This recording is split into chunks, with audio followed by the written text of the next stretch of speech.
Hello friends, this is Manish Tripathi from PSC Forum, and in this video we will be covering the topic physiology of Chhattisgarh. So before I start the topic, let us understand some of the basic terms which I will be using in this video further. So to simplify things, I have drawn a map here. So this straight line is nothing but a plane. So this straight line denotes a plane. If I increase the height of plane with steep slopes, I repeat again, if I increase the height of plane with steep slopes, so this is called mountain, and the highest point in the mountain is called peak. So this is plane, and this is mountain, and this is peak. Now again, this is plane again, and this time if I increase the height of plane with gentle slopes. So here it was steep slopes, here it is gentle slopes. So if I increase the height with a gentle slope and make it tabletop, and again if I come down to the plane, so this elevated part is called plateau. इसको plateau कहा जाता है. Now if I again increase the height of plane, the height of plateau, और इस समय मैं यहाँ पे एक नहीं बहुत सारे प्लेटूज बनाता हूँ. आप देख सकते हो बहुत सारे प्लेटूज बनाए मैंने. तो the group of this प्लेटू together, एक साथ यदि इसे मैं कहूँ तो इसे कहा जाएगा उच्च भूमि या फिर highlands. So this is highlands. Now if I again came down to the plane, and this time I increase the height of plane, थोड़ा सा ऊपर प्लेटू से थोड़ा सा ऊपर बनाता हूँ, and I make it more flat. More tabletop. So this structure, this elevated part is called patlands. या हिंदी में इसे पाट प्रदेश कहा जाता है, जैसे जशपुर सामरी पाट प्रदेश. So do remember, plateau and patlands both are same. Only minute difference is there that I have explained you here. So you can say that patland is also plateau. थोड़ा सा टेबल टॉप इनका जो top रहता है वो ज़्यादा flat रहता है. So this is plain, this is peak, and this is plain again. So plateau को हिंदी में पठार कहा जाता है, और हाईलैंड को हिंदी में कहते हैं उच्च भूमि, और पैटलैंड्स को हिंदी में पाट प्रदेश कहते हैं. So these are the basic terms I will be using in my video further. So now one more term I will be using, that is called peninsular India. Peninsular किसे कहते हैं भी समझ लेते हैं जल्दी से. So a land mass which is surrounded by water bodies from all three sides. तो जैसे मान लीजिए ये छत्तीसगढ़ का कहता हूँ इंडिया का पार्ट है, इंडिया का पेनिनसुलर पार्ट है. यदि आप इसे ध्यान से देखेंगे तो लेफ्ट हैंड साइड में यहाँ पे अरेबियन सी है, नीचे यहाँ पे इंडियन ओशियन है, और राइट हैंड साइड में यहाँ पे बे ऑफ बंगाल है. तो if you observe, this land mass is covered by water bodies from three sides. तो दिस इज कॉल्ड पेनिनसुलर. इसे क्या कहा जाता है? पेनिनसुलर. यदि चारों तरफ से घेर लोगे तो उसे आइलैंड कह लेंगे. And this plain is also covered by network of rivers, इसीलिए इसे रिवर प्लेन भी कहा जाता है. ये प्लेन में पूरी नदियों का नेटवर्क होता है, तो इसे रिवर प्लेन भी आप कह सकते हो. अब आप यहाँ पे देखो, the height of terrain is not constant here. कहीं पे जेंटल स्लोप्स है, कहीं पे हॉरिजॉन्टल है, कहीं पे स्टीप स्लोप्स हैं, कहीं पे जेंटल स्लोप्स हैं. ठीक है. तो ये जो इसकी जो स्टडी कहलाती है, the fluctuation in the terrains, इसे कहा जाता है topography. And the study of topography is nothing but it is a part of physical geography. तो यदि मैं कहूँ फिजियोलॉजी, उसी को आप फिजिकल ज्योग्राफी भी कह सकते हो. यदि मैं कहूँ फिजियोलॉजी ऑफ छत्तीसगढ़, तो आप समझोगे कि मैं उच्चावच की स्टडी कर रहा हूँ, मैं टोपोग्राफी की स्टडी कर रहा हूँ. And when I say that study of topography, it means the study of fluctuations in the height of plain terrains. तो कहीं पे हॉरिजॉन्टल है, कहीं पे पीक है, तो जो फ्लक्चुएशन की स्टडी करते हैं, इसी को फिजिकल ज्योग्राफी भी कहा जाता है, फिजिकल ज्योग्राफी का पार्ट है, और इसी को टोपोग्राफी भी कहते हैं. ठीक है. तो चलिए, these are the terms I will be using this video. In order to understand the physiology of Chhattisgarh better, we should know where Chhattisgarh is located in peninsular India. So as I've already discussed, this part as surrounded by water bodies from all the three sides, this part which is in red color, it is called peninsular India. Okay. So peninsular India can further be divided into two parts. The upper part of peninsular India is called Central Highlands. This part is called Central Highlands. And the lower part, this portion is called Deccan Trap or Deccan Plateau. Deccan Plateau is the correct word. Now, Central Highland, as I told you earlier also, this part is made up of various plateaus. So let us understand the plateaus which comprises Central Highlands. So this part, which includes some of the portion of Rajasthan and Madhya Pradesh and some portion of Uttar Pradesh. So this part is called Bundelkhand का पठार. इसे कहा जाता है बुंदेलखंड का पठार, Bundelkhand प्लेटू.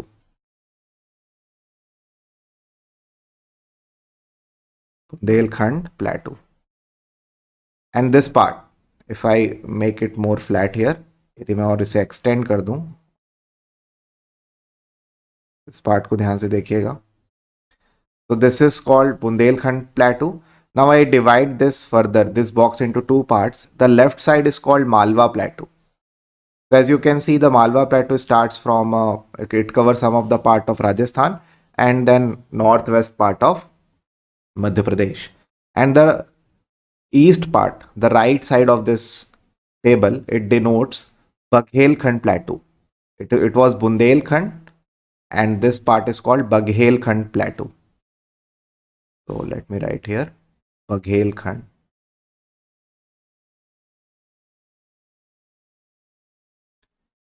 Now, if you observe the northwest part of Chhattisgarh, this is northwest part of Chhattisgarh. This is northwest part of Chhattisgarh. It is made up of Baghelkhand Plateau. It is eastward extension of Baghelkhand Plateau. So do remember this point.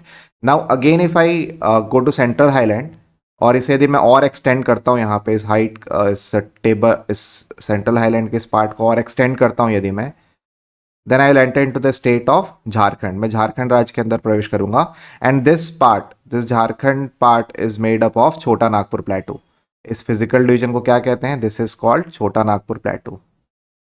This part is called CNP. CNP stands for Chota Nagpur Plateau. Now if you observe the northeast part of Chhattisgarh, ध्यान से देखिएगा, this is northeast part of Chhattisgarh. So it is made up of central छोटा नागपुर प्लेटू. ये यदि आप देखोगे तो छोटा नागपुर प्लेटू का वेस्टवर्ड एक्सटेंशन है.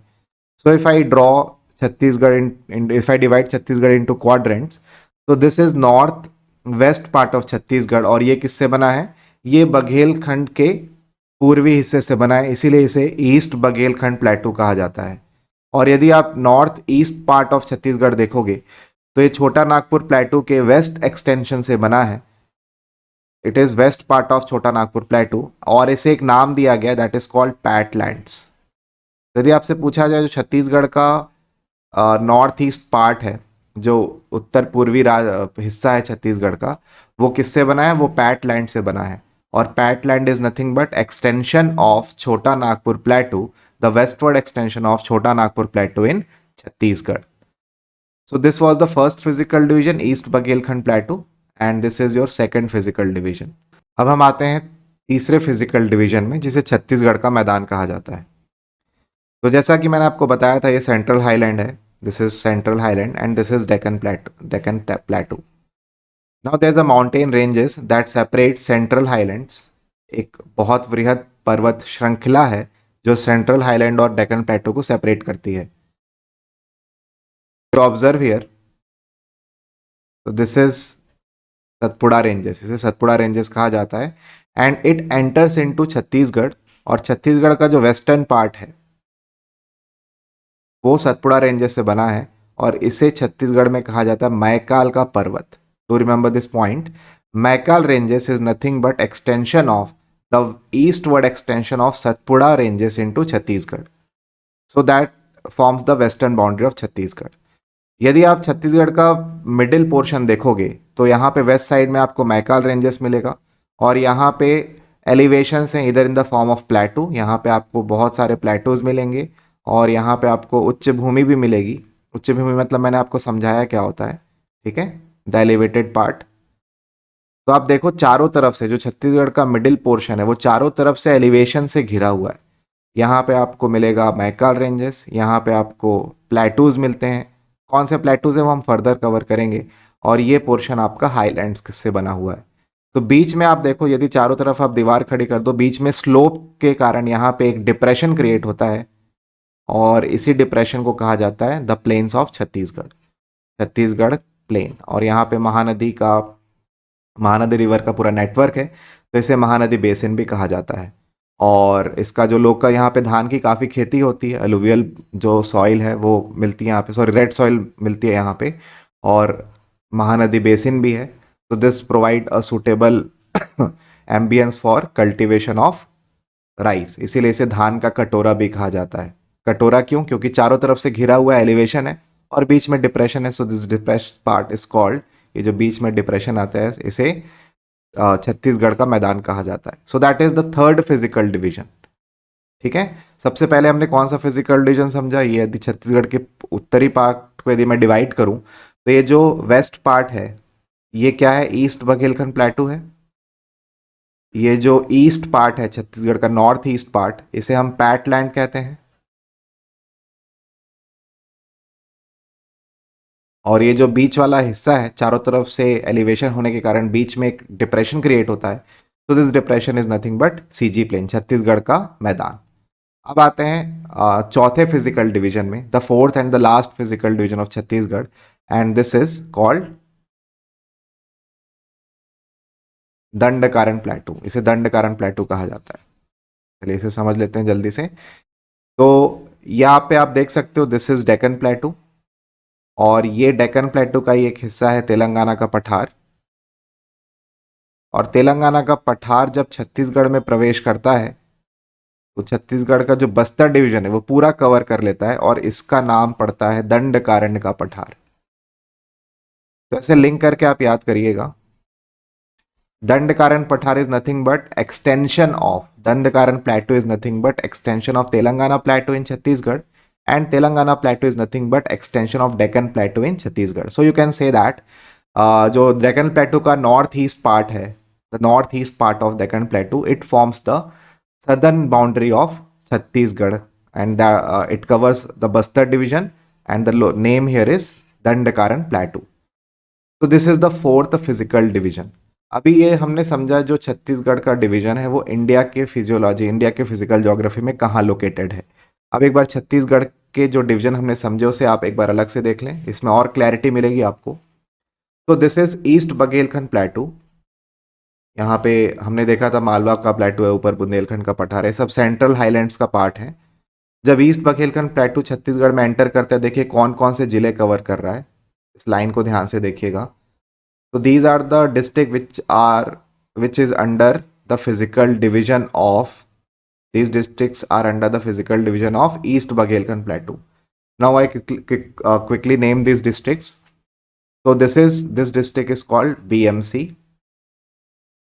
It is newly formed district. Bharatpur, Manendragarh, Chirmiri. Then it is Korea, और ये आपका सूरजपुर.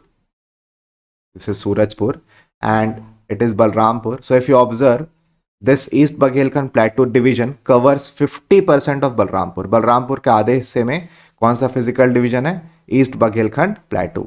और यदि आप नीचे देखोगे, सो दिस इज सरगुजा, तो सरगुजा का भी लगभग 50% कौन से फिजिकल डिवीजन के अंदर आता है, ईस्ट बघेलखंड प्लेटू के अंदर आता है। तो this is extension of east Baghelkhand प्लेटू in Chhattisgarh. Similarly यदि मैं छोटा नागपुर प्लेटू का विस्तार देखूं, तो this is Chota Nagpur plateau, and the westward extension of Chota Nagpur plateau is Patlands. So this horizontal line represents the patlands, the extension of patlands in Chhattisgarh. यदि आप यहाँ पे ध्यान से ऑब्जर्व करें तो ये कौन कौन से जिले को कवर करता है, so it covers half of Balrampur, some portion of Surguja, Surguja के भी कुछ हिस्से को कवर करता है, ये देखिए। और यहाँ पे जशपुर जिला पूरी तरह पाट प्रदेश के अंदर आता है। Do remember this point, Jashpur comes completely under the Chota Nagpur plateau, that is called Patlands. और इसीलिए नाम इस फिजिकल डिवीजन का नाम भी क्या दिया गया, जशपुर सामरी पाट प्रदेश। यदि मैं परसेंटेज में बात करूं तो ये जो आपने ईस्ट बघेलखंड प्लेटू का जो एक्सटेंशन देखा, it covers approximately 16.16% of total geographical land of Chhattisgarh. Similarly यदि मैं जशपुर की बात करूं तो छत्तीसगढ़ के टोटल एरिया का 4.59%। तो this division covers 4.59% of total land area. चलिए अब आगे बढ़ते हैं। तो यहाँ पे हमने बताया था कि जैसे सेंट्रल हाईलैंड खत्म होता है, डेक्कन प्लेटू चालू होता है और बीच में एक पर्वत श्रृंखला है जिसे हम सतपुड़ा का पहाड़ कहते हैं।